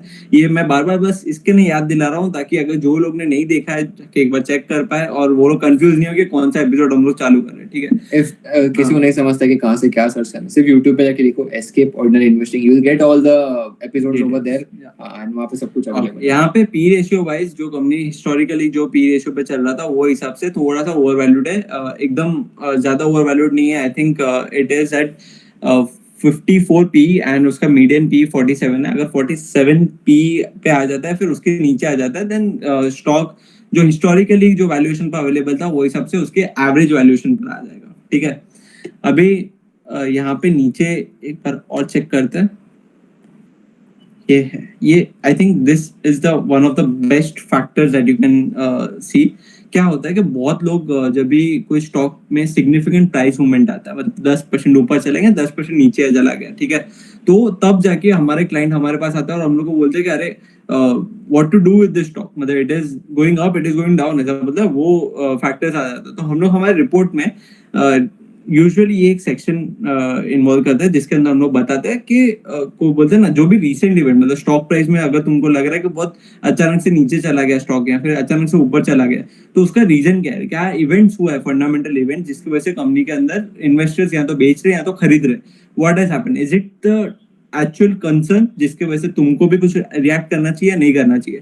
तो वो जब तुम पढ़ोगे तुमको समझेगा कि अच्छा इतना कोई बड़ा चीज नहीं था, क्योंकि बहुत सारे ऐसा लगता है कि बड़े इन्वेस्टर्स क्यों बेच रहे तो कुछ बड़ा ही कंसर्न होगा. नहीं, हम लोग के एक्सपीरियंस में ऐसा बहुत बड़े कचरे रीजंस के में भी स्टॉक नीचे गिरा है और बाद में मालूम पड़ता है मार्केट को सूझता है, इन्वेस्टर सूझता है अरे ये तो मार्केट 1-2 क्वार्टर में हो जाएगा, फिर नेक्स्ट 2 क्वार्टर में वापस स्टॉक एकदम अपर सर्किट में है. तो ये हमेशा सिग्निफिकेंट, ये हम लोग पहले रिपोर्ट में नहीं डालते थे बट हमने रिसेंटली ऐड किया है बिकॉज वी अंडरस्टूड दैट बहुत लोग पैनिक होते हैं. तो पैनिक को काम करने के लिए ये पढ़ लोगे तो स्टोरी का पास्ट स्टोरी समझ में आ जाएगा, ठीक है? ओवरऑल आपको कंपनी के बारे में, स्टॉक के बारे में सब कुछ डिटेल्स तो आगे पीछे मिल जाएंगी, बट रीसेंट इवेंट्स के बेसिस पे आप जो डिसीजन लेने वाले हो that is important to understand कि हाँ ठीक है अभी जो रिसेंटली हुआ था is it gonna effect your decision और नॉट. इसमें आप पढ़ोगे तो आपको समझ में आएगा कि इन्वेंटरी लॉस हुआ था. तो ये इन्वेंटरी लॉस कितना, हम लोग ये भी स्पेसिफाई करते हैं कि ये चीज की वजह से ये स्टॉक को क्यों इफेक्ट पड़ा. भाई ये सब एक्सप्लेनेशन ये रिपोर्ट के अंदर डालते हैं ताकि क्लाइंट कहीं वापस से गूगल पे दौड़े नहीं है सारे यार इसके वजह से वापस ढूंढना पड़ेगा. तो वी ट्राई कि ये रिपोर्ट इतना डिटेल्ड हो कि इस चीज के अंदर ही सारे आपके प्रश्नों के सवाल मिल जाए, सवाल के सारे जवाब मिल जाए तुमको. तो that is the purpose of it. यहाँ पे रिसेंट सिग्निफिकेंस क्या हुआ था, हमें इन्वेंटरी लॉस हुआ था. इन्वेंटरी लॉस क्यों हुआ था, why this hurt Kalyan jewellers, you can see it on the screen. हम लोग ये वाला research report and along with the Zinka logistics का रिसर्च रिपोर्ट हम लोग will keep it open for everyone on our website so that everyone can go and watch. उसके अलावा भी नाटको फार्मा का और 3-4 रिपोर्ट्स है जो कि आप एक बार जाके चेक कर सकते हो. आपको ये सारी चीजें पढ़ोगे समझोगे तब जाके आप you can also implement it in your analysis, right. इसके नाम लोग ये बता रहे हैं मोतिया ओसवाल रूमर क्या हुआ था कंपनी की वजह से, जिसकी वजह से yes, where to check these things. Nitish, this is gonna go live after this webinar. मतलब इससे पहले पोस्ट करते तो लोग वेबिनार बैठे के रिपोर्ट पढ़े, तो पहले वेबिनार हो उसके बाद ही रिपोर्ट लाइव होगा. रिपोर्ट लाइव होगा और उसका लिंक हम लोग ब्रॉडकास्ट चैनल पे इंस्टाग्राम पे शेयर कर देंगे, ठीक है. But yes, right now currently क्या बोलते हैं, जो भी कंपनी के अंदर जो रिसेंट सिग्निफिकेंस आया था, इफ यू आर आस्किंग कि ये हम लोगों ने कहाँ पढ़ा, this was simple Google searches. There are lot of good websites जो ये सब चीजों को कवर करते हैं, बट इसकी सोच समझ नहीं होती है मेन कि ये चीज को पॉजिटिव है या नेगेटिव है. तो नेगेटिव है तो कितनी नेगेटिव है, कितनी पॉजिटिव है, ठीक है. मतलब कब तक ये, अगर सपोज ये इवेंट हुआ है तो क्या ये इवेंट का अभी तक और आगे इफेक्ट आना बाकी है स्टॉक प्राइस में या फिर नहीं बाकी है, ठीक है. ये सब तुमको इजीली नहीं मिलता है. That is something that you have to write. तो इसके हम लोग रिपोर्ट में एक सिंप्लीफाइड लैंग्वेज में लिखते हैं जिसमें हम लोग को समझ में आ रहा है कि इसका इफेक्ट आ चुका है या नहीं आ चुका है, और अगर आया है तो बोलते हैं जो भी क्राइसिस है कितना लॉन्ग टर्म क्राइसिस है या शॉर्ट टर्म क्राइसिस है. Okay, so that is something we try to cover. इस कल्याण ज्वेलर्स का स्पेसिफिकली ऐसा हुआ था कि मोतिया ओसवाल के साथ उसका एक रूमर क्रिएट हुआ था जहाँ पे पंप एंड डंप का आया था कि मोतिया ओसवाल ने ऐसा रिसर्च रिपोर्ट बनाया on Kalyan Jewellers to pump it, pump the stock, liquidity हम बन पाए और वो हमें ना लगा कि ऐसा रूमर्स था. बट उसके बाद सेबी ने किसी ने भी क्लीन चिट नहीं दिया उसको, but neither did it proceed further. तो I think it was never registered as a case, but it was just registered as a rumour. Okay, तो इस चीज की वजह से एक पैनिक क्रिएट हुआ था और थोड़ा इन्वेस्टर कॉन्फिडेंस कम हो गया था, बिकॉज कल्याण ज्वेलर्स काफी बड़ा रन अप दे दिया था उसने, 800,000% ऊपर चला गया था लास्ट फ्यू इयर्स में. तो उसके बाद ऐसा कोई रूमर आया तो some investors may have done profit booking with this sort of news, and उसके बाद अभी थोड़ा स्टेबल हो रहा है. ये कंपनी का जो पूरा बिजनेस मॉडल था वो अभी असेट लाइट बिजनेस मॉडल में शिफ्ट हो रहा है. So it's also sort of turn around story. Okay, ये बिजनेस का जो पहले बिजनेस मॉडल था और अब हो रहा है, इसमें काफी फर्क है. इसके न उसका मार्जिन गिर रहा है, बट उसका ऑपरेटिंग प्रॉफिट इन वैल्यू अभी भी ऊपर जा रहा है, ठीक है. तो ये चीज दिमाग में रखने की है जब भी तुम कोई बिजनेस को पढ़ते हो, तो ऐसे पढ़ो जैसे वो बिजनेस तुम ओन करते हो, ठीक है.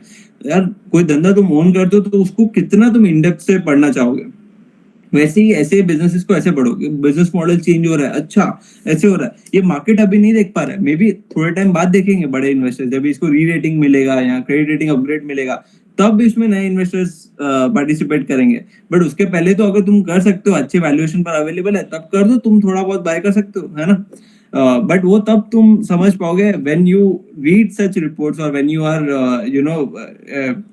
Trekking the stock fundamentally con call basis पे, क्रेडिट रिपोर्ट बेसिस पे, तब जाके तुम ऐसे खुद के कंपनी को, मतलब जो कंपनी को एनालाइज करो ऐसे एनालाइज कर पाओगे जैसे तुम वो कंपनी को ओन करते हो, राइट.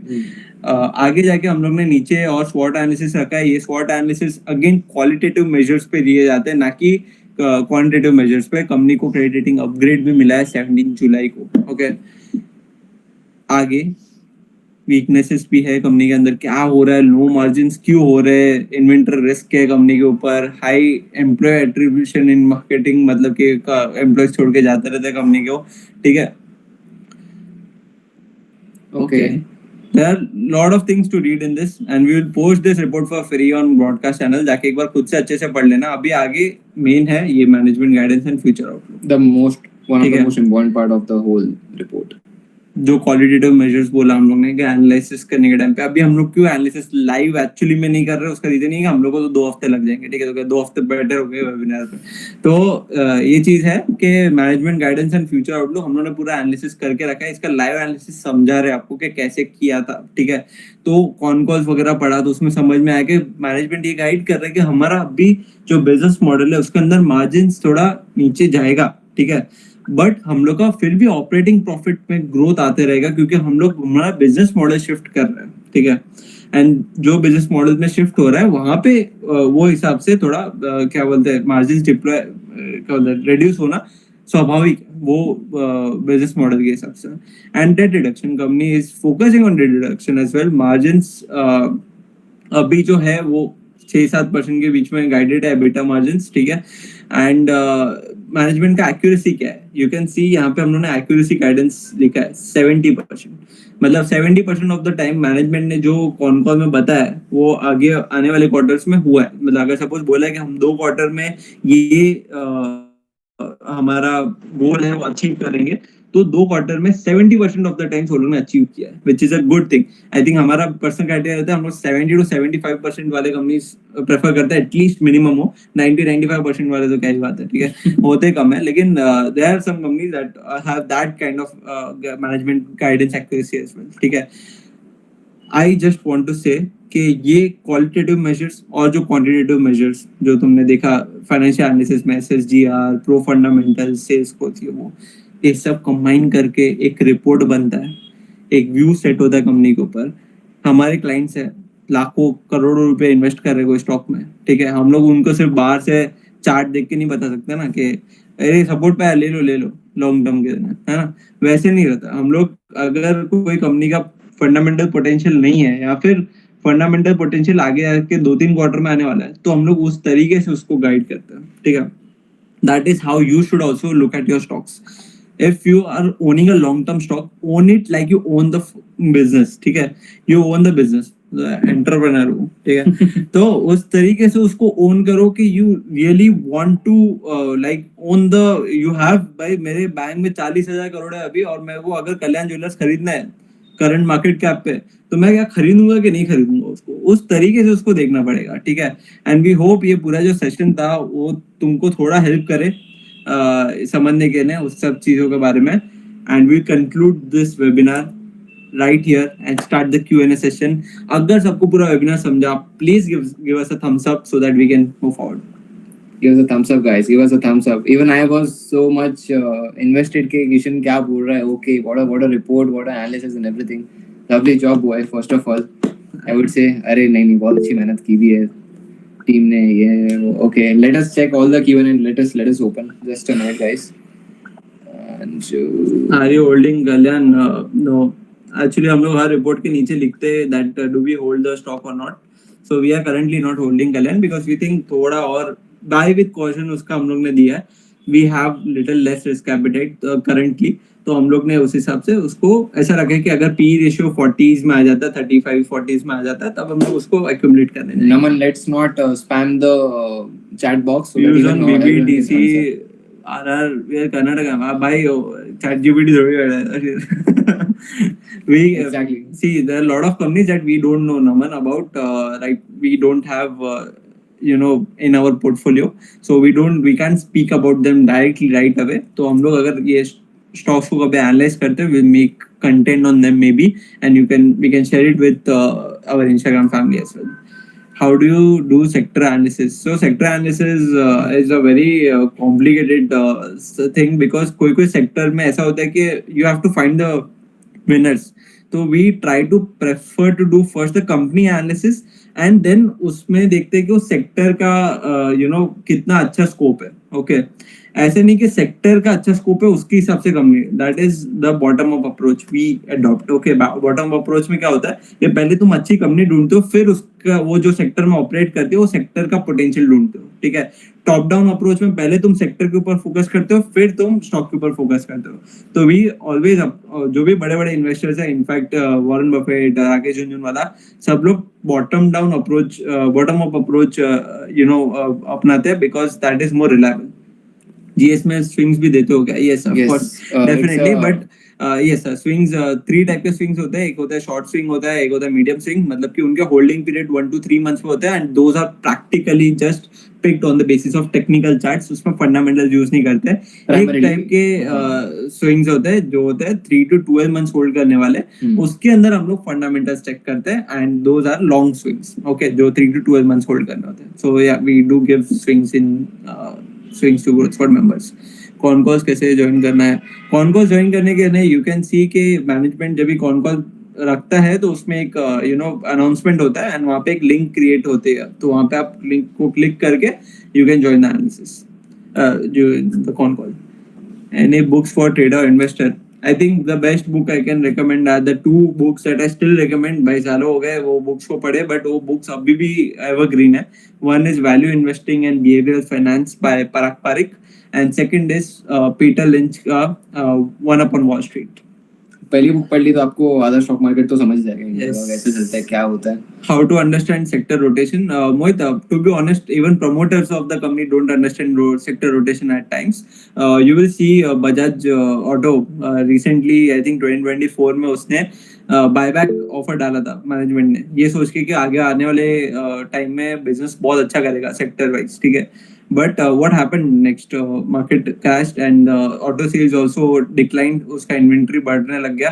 तो अगर प्रमोटर खुद की कंपनी का सेक्टर अच्छे से जज नहीं कर पा रहा है, सेक्टर रोटेशन जज नहीं कर पा रहा है, तो do you really think that we can do it right from behind the screen?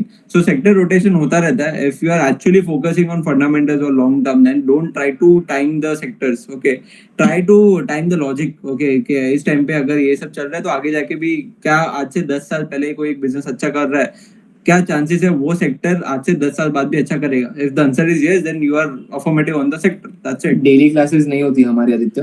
हमारा एसके पार्टनर इन्वेस्टिंग का पूरा एक सेशन हमने एक साथ क्लब करके सेटअप किया यूट्यूब पे. You can check it out.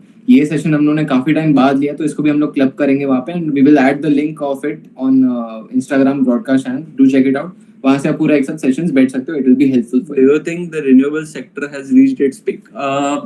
I don't think so. I mean, renewable sector penetration in है, India I feel. is still penetrating, but yes, on the valuation side, it's risky.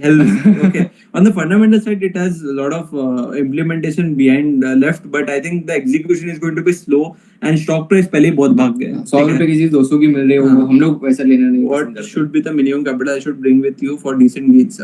Pratik, so there is no minimum criteria as such, but we try to say clients के थोड़ा अच्छे लैक्स में रखना capital. हम लोग को ऐसा कैपिटल सजेस्ट नहीं कर सकते किसी को, अगेंस्ट सेबी नॉर्म्स है. And we Since try to- also see again the important part is growth squad सिर्फ कोई एक चीज के लिए लोग ज्वाइन नहीं करते. There are long term stocks, there is SIP webinars that we take, there is swing trades as well. So as per the investors need, they your requirement. बहुत लोग हाँ. एक सेकंड इनकम ढूंढते हैं तो सिर्फ स्विंग ट्रेड करने रखते हैं, तो उसके अंदर एक खुद का कैपिटल रिक्वायरमेंट डालते हैं कि भाई मेरे को इतना कैपिटल है मेरे पास and this would be worth it, right. और काफी भाई लॉन्ग टर्म स्टॉक्स कितने रहता है. लॉन्ग टर्म स्टॉक्स के लिए you are not expecting a second income, you are just expecting it to grow that much कि वो कंपाउंड होके मे बी 5, 7, 10 years में तुमको एक अच्छा हेफ्टी अमाउंट बना के दे that you can use for your coming generation.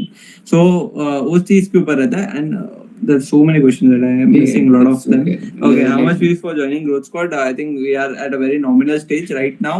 We are going through a sale जो कि हम लोग Green Friday sale. Green Green Friday sale. Black Friday sale तो भाई वो फॉरेन वालों का होता है, इंडिया में तो क्या है ऑल टाइम हाई टच हो रहा है. तो on the occasion that Nifty touched all time high, we launched a small sale जिसके वजह से हमारा जो currently yearly plan है, हम लोग क्वार्टरली 3,000 रुपीज चार्ज करते थे, but right now we are charging 9,000 rupees for the whole year. That is 25% discount.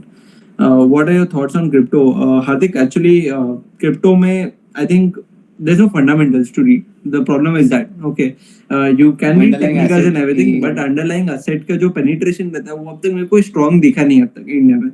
And that's why I think I'm not that crypto में तो अभी ये भी है कि बड़े प्लेयर्स वापस आ रहे हैं और उनको ही कंट्रोल करना है हर चीज. तो तो फिर there- क्रिप्टो का डिसेंट्रलाइजेशन ही पूरा जो पॉइंट है वो मिस आउट हो जाता है. It's on totally supply demand, and I am not the expert on supply demand. Hardik is expert on supply demand. Okay, he may, if he is ever interested in crypto, will make content on it as well. Okay, right now I am the fundamental thing. I like to focus on fundamentals. So I would just say that fundamentals है ही नहीं crypto में, मैं क्या check करूँ उसमें.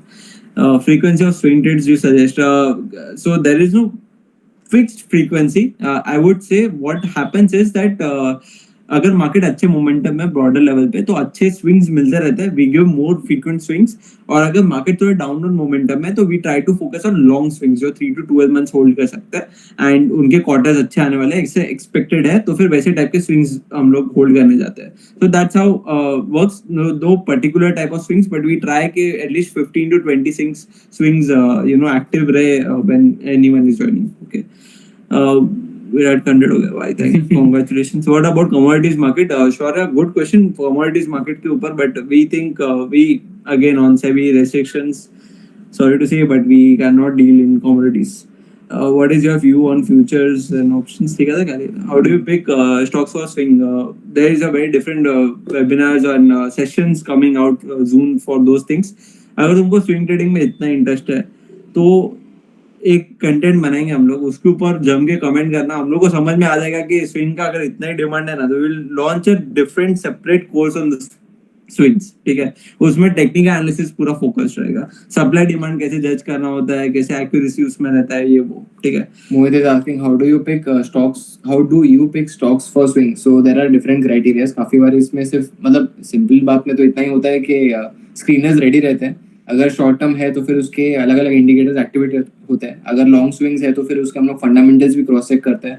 And अगर medium swings है तो there is a techno fundamental aspect that we choose. Does Vari Energy stock depend on trade deal? What are your positives and negative thoughts on it? So Tejas, Vari Energy का एक scene है कि उसके बहुत सारे जो clients है वो government clients है. So we think in short term they give good order book and everything, but the execution may be a very dicey thing. मतलब कि उसका execution इतना ही strongly होना और इतना ही consistently होना बहुत मुश्किल हो जाता है, क्योंकि क्या होता है कि तुम गवर्नमेंट के एंड से डील ले जाते हैं। अगर कंपनी खुद भी अच्छा है तो भी कोई प्रॉब्लम नहीं है, बट गवर्नमेंट खुद ही डील लेके आता है काफी बारी, तो वो रिस्क फैक्टर्स मेरे को पसंद नहीं है पर्सनली। ठीक है, तो इसके नाम लोग वारी एनर्जीज को as a long term stock कभी कंसीडर नहीं करते उस चीज की वजह से। मे बी उसका आगे जाके क्लाइंट डाइवर्सिफिकेशन होता है in private players and everything, then we consider it. Hope you guys like the webinar. Okay, what are your views on investing in US or foreign market for long term? I was not Nice told to not invest because of tax reasons. So very good question. First, हम लोग US market में invested थे for very long time. In fact, हम लोग spot के साथ भी invest करते थे Nasdaq ETF में. But then we went out of and we sold our holdings with I think 20%, 25% CAGR. Okay. CAGR was good. When we sold it, it was with the rationale that the market was very highly overvalued. Okay, उस time पे भी, और उसके बाद as we sold, market fell by 30-35% something. Crash. Casual. Okay, so we were like we got lucky. We cannot time the market so precisely. Maybe we just got lucky, to be honest. We were not trying to time it. But what do you think about the US market? The simple answer is the valuation is a risk. Okay, it's not that Google, Amazon, these companies are bad. Okay, these companies are very excellent. You use it. You are using it right now on the webinar, right? But the valuations are the risk, and when we think the valuations are more digestible to us, we will try to make positions into them again. And अभी थोड़ा वापस से open up हो रहा है market, gift cities के via नए नए नैस्डैक के ETFs वगैरह निकल रहे हैं, which I think are more investable than before. Okay.